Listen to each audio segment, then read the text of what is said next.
si je devais trouver une qualité à chacune de ces spécialités en cavalerie, c'est l'autonomie qu'on peut donner aux subordonnés. Que cela soit le jeune sous-officier qui vient d'arriver ou le brigadier, il a un degré d'autonomie qui est assez important, un degré des responsabilités qui lui sont confiées qui est assez important. Et ça, c'est une chance. Ensuite, pour la partie parachutiste, c'est l'aspect rigueur et sportif finalement. À mon sens, pour avoir vu plusieurs unités, que cela soit en mission ou durant les actions de partenariat lors de ma formation en tant que lieutenant, il y a une qualité, il y a une rigueur qui au premier RHP que j'ai rarement vu ailleurs. Bienvenue dans Défense Zone, le podcast qui traite des questions de défense et de sécurité à travers des entretiens avec des militaires, des membres des forces de l'ordre, des personnalités politiques ou encore des entrepreneurs. Dans ce nouvel épisode, nous partons à la découverte des cavaliers parachutistes du premier RHP, le régiment de hussards parachutistes basé à Tarbes, où nous attend le lieutenant Christophe, engagé initialement comme sous-officier, puis devenu officier et aujourd'hui chef de peloton VBL. N'oubliez pas de vous abonner au podcast et également à notre magazine papier en vous rendant sur le site défense-zone.com ou en cliquant sur le lien en description de cet épisode. Nous souhaitons une bonne écoute. Donc nous sommes à Tarbes au sein du premier RHP avec le lieutenant Christophe. Est-ce que vous pouvez vous présenter ? Oui, alors je suis le lieutenant Christophe, donc je me suis engagé en 2007 en tant que sous-officier direct à l'école militaire de haute montagne. J'ai suivi un cursus au sein de la brigade alpine, donc je suis resté sous-officier jusqu'en 2018 où j'ai passé un concours et ensuite j'ai réussi le concours pour passer officier et j'ai choisi à l'issue de l'école d'application, donc l'école de cavalerie de Saumur, de servir au premier régiment de hussards parachutistes de Tarbes, donc que je sers en qualité de chef de peloton depuis 2019 maintenant. D'accord. Donc vous êtes engagé initialement chez les Alpins, oui. Vous êtes devenu para ? Oui, exactement. Oui. J'ai profité en fait du changement de catégorie pour pouvoir changer de spécialité et donc me voilà chez les paras. D'accord. C'est pas commun ça. Du coup, c'est qu'il y a une petite rivalité entre les paras et les Alpins. Alors il y a une petite rivalité, mais il y a un état d'esprit qui est similaire et d'ailleurs il n'est pas rare de trouver quelques Alpins au sein de notre régiment. D'accord. C'est quoi vos missions ici au sein du régiment ? Alors, en tant que, vous voulez dire en tant que durant les opérations ou au quotidien ? Un peu les deux. Un peu les deux. Alors, le quotidien, il se porte sur, d'une part, on essaie de tourner le quotidien en direction de l'entraînement, donc que ce soit la préparation physique comme technique ou tactique. Après, il y a bien évidemment tout ce qui est les services courants et les cérémonies qu'il peut y avoir durant les différentes périodes de l'année. Il y a des grosses phases d'entraînement et il y a également des phases un peu plus opérationnelles comme les missions sentinelles ou les opérations extérieures. On peut être amené, par exemple, il y a un camp qui s'appelle le centre d'entraînement, qui est le centre d'entraînement tactique dans le nord-est à Mailly, où on va régulièrement s'entraîner. Enfin, on essaie d'y aller une fois par an. Et en général, ça nous sert un peu de base pour après être projeté en opération extérieure. D'accord. La particularité de ce poste, c'est quoi par rapport quand on est chef de peloton ? C'est quoi les responsabilités qu'on a ? Alors, quand on est chef de peloton, en l'occurrence là dans un peloton de VBL, on a sous notre responsabilité 8 VBL. Ça correspond à 24 hommes. 24 hommes donc, qui sont répartis au sein de patrouilles, donc il y a 4 patrouilles de 2 véhicules, donc de 6 personnels par patrouille. Et en fait voilà, on est responsable de ces hommes-là pour la mission et on est responsable de la mission qui nous est confiée et du bon déroulement de celle-ci. D'accord. J'imagine que vous êtes déjà parti en OPEX ? Plusieurs fois ? Oui. C'est quoi la particularité toujours dans ces missions, mais en OPEX, c'est quoi le quotidien pour vous quand vous êtes chef de peloton ? En opération extérieure ? Ouais. Alors, en opération extérieure, le quotidien est un peu plus différent parce que tout est tourné vers la mission et vers l'opérationnel. Si je prends par exemple une mission comme Barkhane actuellement, tout est tourné vers les patrouilles et les reconnaissances que les patrouilles que le peloton est amené à faire. Et en fait, tout s'organise autour de ça. C'est l'entretien des véhicules dans le but de partir à une date précise. C'est la mise en condition physique et technique des hommes dans le but de partir à une date précise. Et voilà, il y a très peu de services et il y a très peu de tâches annexes en opération, hormis les missions. D'accord. Sur des terrains comme pour Barkhane, justement, au Sahel, quasiment tous les déplacements se font en véhicule. Oui. J'imagine que c'est une composante importante du coup, votre section, au sein d'un GTD ou... Comment ça, vous voulez dire le véhicule en lui-même ou Ouais, le véhicule et puis les compétences que vous avez dans ce domaine-là. Oui, bien sûr. Alors déjà au niveau technique du véhicule, évidemment, on part pas avec un VBL, donc un véhicule blindé léger comme on part avec une voiture civile. Le véhicule est constamment entretenu. Alors ce que j'appelle par entretenu, le brigadier il vous en parlera un peu plus, mais il y a tous les niveaux sont vérifiés tout le temps. La moindre fuite doit être réparée parce qu'avec le sable, avec la chaleur, en fait les véhicules s'abîment assez vite malgré tout. Même s'ils sont solides à la base, ils s'abîment assez vite.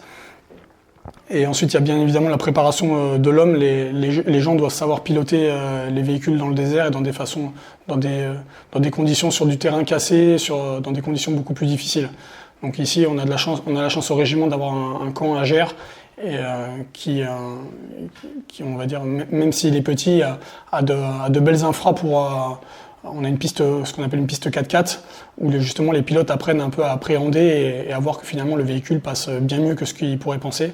Et au contraire, il y a également donc les terrains comme à Mailly-le-Camp, où le pilote peut être amené à faire des petites fautes, où il s'embourbe, on évite, mais parfois il y a des véhicules qui peuvent avoir des petits accidents.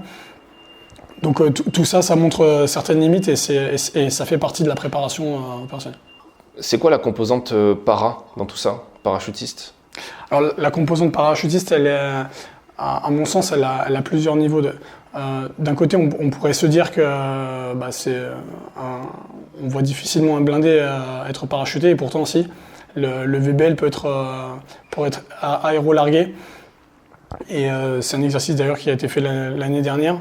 Et dans une première phase, on peut larguer les parachutistes et ensuite dans une deuxième phase, larguer des véhicules. D'accord. Ça, vous l'avez expérimenté en exercice ou en opération peut-être? Alors en opération, c'est principalement du matériel qu'on largue pour se faire ravitailler. Et en exercice, effectivement, nous l'avions fait, mais c'était seulement avec un VBL c'était plus à titre d'exercice qu'à titre de déploiement.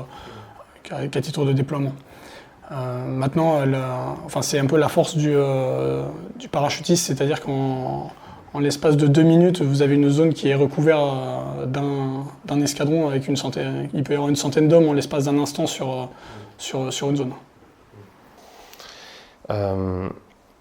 Aujourd'hui, dans l'actualité, je dis aujourd'hui, mais dans l'actualité internationale, il y a des tensions à l'Est, il y a aussi un retour dans la doctrine vers le combat de haute intensité, qui a été amené par le CEMA avec sa vision stratégique. Dans le combat de haute intensité, il y a forcément des blindés, c'est un petit peu la guerre de demain, quelque part. Comment vous appréhendez ça au niveau chef de peloton? Est-ce que c'est quelque chose auquel vous pensez, le fait de switcher de combats type guérilla comme il peut y avoir au Mali à des combats peut-être plus comme ce que vous jouez à Mailly-le-Camp face à un adversaire qui est blindé lui aussi? Alors, bien que les deux soient différents, le combat type guérilla dont vous parliez et le combat de haute intensité, en fait, à chaque fois qu'on s'entraîne, on s'entraîne toujours en direction avec une vision de combat de haute intensité.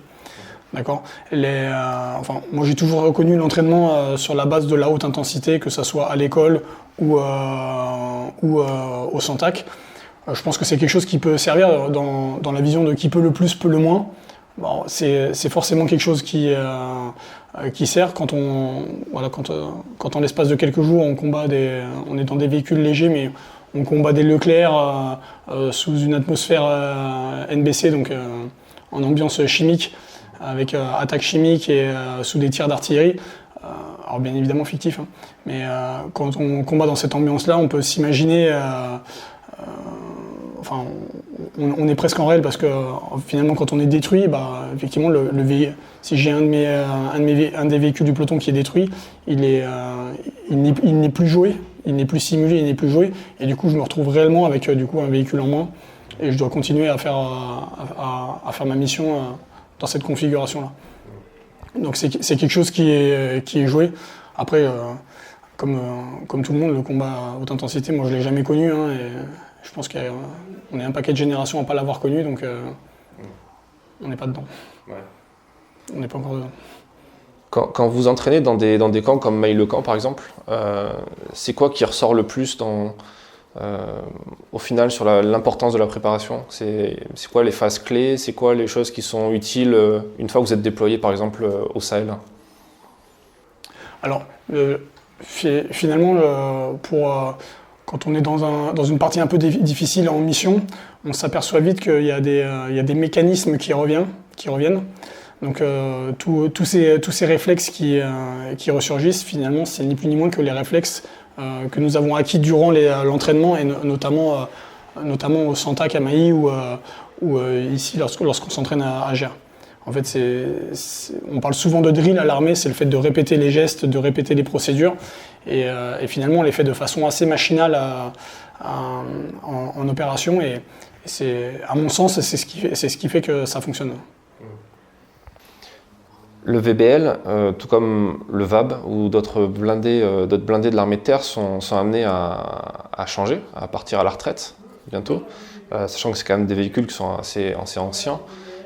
Vous commencez déjà à vous entraîner sur les véhicules successeurs du plan Scorpion ou pas encore? Non, pas encore, parce que nous n'en avons pas encore reçu. Maintenant, je pense que c'était prévu pour fin 2022, mais peut-être bien plutôt un peu plus tard. Alors pour l'instant, on s'entraîne pas dessus, on s'entraînera quand on les aura. Pour l'instant, on poursuit sur le matériel que nous avons actuellement. Vous me disiez que vous étiez aussi pilote sur Dissercé? Alors moi je suis à la base le peloton est dissersé. Dans la cavalerie, en tout cas dans les escadrons de dissersé, nous avons la chance d'avoir cette réversibilité où en fait nous pouvons faire du combat et avec les dissersés, les amis dissersés, donc qui sont des petits blindés légers avec des canons. Ça ressemble un peu à des chars, sauf que c'est avec des roues et non pas avec des chenilles, pour la petite différence. Et en fait, quand on sert en peloton à MX dissersé, on peut être amené aussi à servir en peloton VBL. Et là, actuellement, nous sommes déployés au Liban et nous sommes sous format ce qui s'appelle PRI, donc peloton de reconnaissance et d'intervention, donc c'est sous format VBL. D'accord. Par rapport à ce qui se fait dans d'autres armées, c'est plus ou moins la même chose? Je pense par exemple dans l'armée allemande, par exemple, ou est-ce que vous avez l'occasion de vous exercer sur des exercices comme par exemple des Asinonix, des exercices brigades interalliés? Votre question est très intéressante parce que moi j'ai jamais eu l'occasion de travailler avec des armées étrangères. Maintenant les formats sont assez similaires, en tout cas en cavalerie. Mais malgré tout, enfin, je connais plus le format cavalerie type lourde où ils sont également en 4x4 il me semble. Mais je ne saurais pas vous dire, par exemple pour les pelotons légers comme ceux qu'on a, quoi. Comme les amis dissersés ou les VBL. La cavalerie, au sein de l'armée de terre, c'est une arme qui est un petit peu à part. Vous avez les grades ne sont pas les mêmes que pour d'autres militaires de l'armée de terre. Est-ce qu'il y a une spécificité comme ça qui est cultivée Bon, la spécificité au niveau, en tout cas, des grades et des traditions, en fait, chaque arme a ses spécificités, mais je dirais même chaque régiment finalement a ses spécificités. Par exemple, si vous parlez de grade de maréchal et logis, finalement c'est quelque chose. Ce grade-là est également employé en gendarmerie, dans l'artillerie, dans l'arme du train.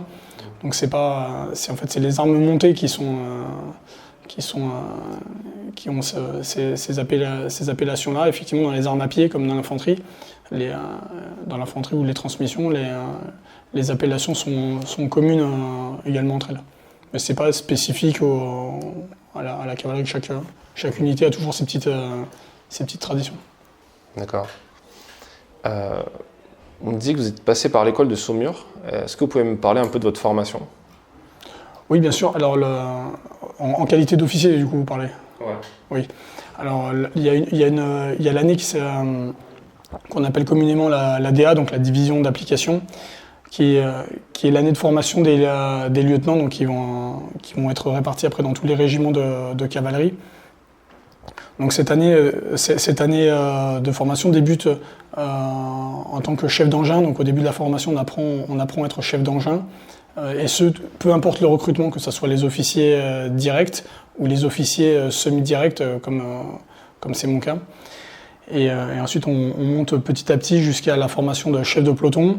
Et ensuite, une fois cette formation de chef de peloton validée, il y a un classement qui est fait. Et quand chacun choisit ses régiments et sa spécialité, donc soit ils choisissent de servir en peloton roue canon, donc pour être sur des CRC, soit en peloton de reconnaissance et d'intervention, donc pour servir en VBL ou parfois pour le renseignement, pour être soit au 13e RDP, soit au 2e RH, donc 2e régiment du SAR ou 13e régiment de dragons parachutistes.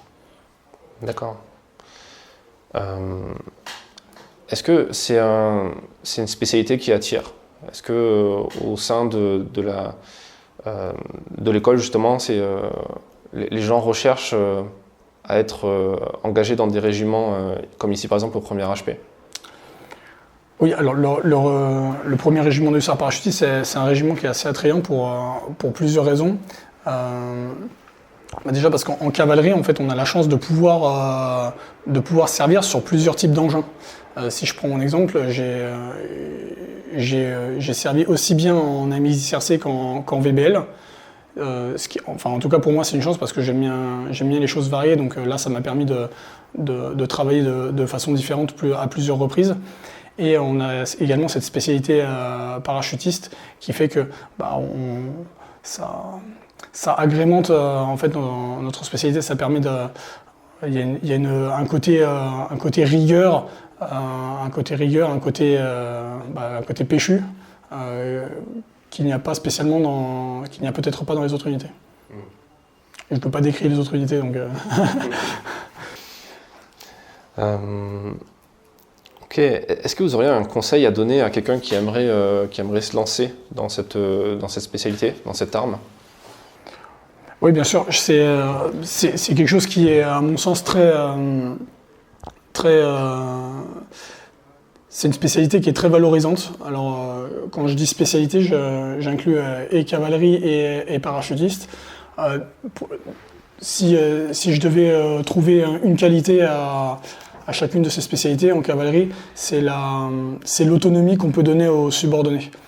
Que cela soit le jeune sous-officier qui vient d'arriver ou le brigadier, il a un degré d'autonomie qui est assez important, un degré des responsabilités qui lui sont confiées qui est assez important.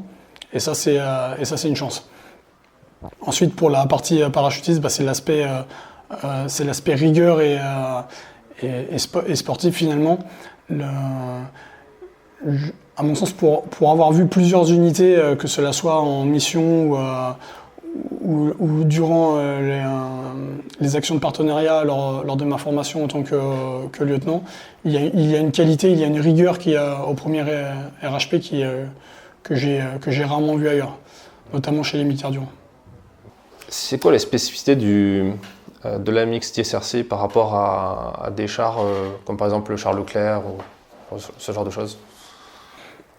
Alors c'est qu'un TSRC par rapport à un Leclerc, le Leclerc c'est la puissance, l'AMX TSRC c'est l'agilité. Un Leclerc ça passe partout, ça tire à 4000 mètres. Voilà, un AMX TSRC ça n'a pas toutes ces capacités là, mais par contre c'est plus petit en volume, c'est plus furtif. Ça a une discrétion qui est beaucoup plus importante. On peut aisément couper le moteur pour s'aider de l'ouïe pour repérer des véhicules ennemis. Et c'est quelque chose qu'on fait régulièrement d'ailleurs quand nous nous entraînons sans TAC, puisque quand nous sommes en dissercé, nous sommes face à des Leclerc et à des VBCI. Donc qui sont des gros engins qui sont bien plus puissants que nous. Et on se doit de jouer sur cette partie justement agilité et discrétion pour pouvoir gagner. Il faut combien d'hommes combien de PAX pour équiper un dissercé? Combien de personnes à l'intérieur? Il y a 4 hommes dans un dissercé, donc il y a le pilote, le tireur, le chef d'engin et le chargeur. Mais le chargeur qui fait également un radio-opérateur, et surtout l'avantage d'avoir un 4e homme dans le dissercé, c'est pour l'observation. Lorsqu'on a des secteurs de surveillance que nous devons observer pendant un laps de temps assez long, le fait d'avoir un 4e homme pour aider à l'observation, ça permet d'avoir des rotations beaucoup plus confortables. Et dans un VBL, on peut être beaucoup moins nombreux, c'est ça, hein? C'est 3 personnes maximum? Oui, c'est 3 personnes, oui.